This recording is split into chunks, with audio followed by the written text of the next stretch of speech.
ખેરગામના સરસિયા ખાતે તાલુકા કક્ષાના પશુપાલન શિબિર યોજાઈ। શિબિરમાં પશુપાલન, માવજત, પશુ રક્ષણ સહિત પશુપાલનની વિવિધ યોજનાઓની માહિતી તાલુકાના 200 જેટલા પશુપાલકોને પૂરી પાડી।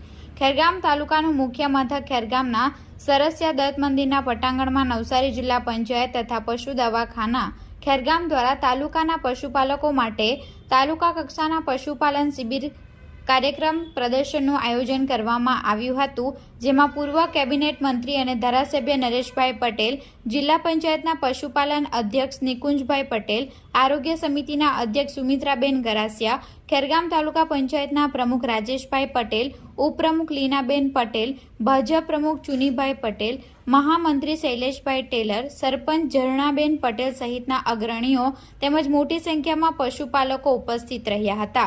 શિબિરમાં જિલ્લાના વિવિધ તજજ્ઞો doctor MC Patel, doctor DB Thakor, doctor VB Ojha, doctor YR Patel, doctor BL Mahla, doctor KD Patel, doctor JM Balwani દ્વારા પશુપાલન, માવજત, પશુ આહાર, પશુ રક્ષણ તેમજ પશુપાલનની વિવિધ યોજના કે માહિતી અંગે ખેરગામ તાલુકાના 200 જેટલા પશુપાલકોને માર્ગદર્શન પૂરું પાડ્યું હતું।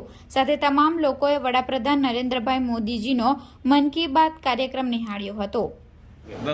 આજે ખેરગામ તાલુકાની અંદર પશુપાલકો માટે ગુજરાત સરકાર તરફથી અને જિલ્લા પંચાયત નવસારી પશુપાલન વિભાગ તરફથી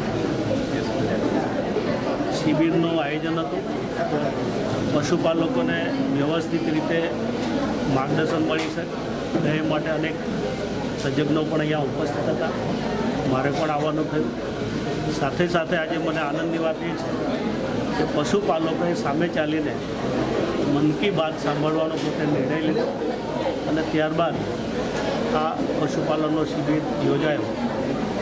આદરણીય નરેન્દ્રભાઈને મન કી બાતની અંદર એમની વાત સાંભળીને અનેક લોકોએ પ્રેરણા લીધી હશે। આજે જે મન કી બાત હતી એમાં પણ અનેક પ્રકારના સારા એપિસોડ હતા, એમાંથી ઘણી બધી આપણને પ્રેરણા મળે એવું હતું। ફરીવાર આજે જે શિબિર છે એમાં પશુપાલકો ખૂબ સારી મહેનત કરીને પ્રગતિ કરે એવી શુભેચ્છા।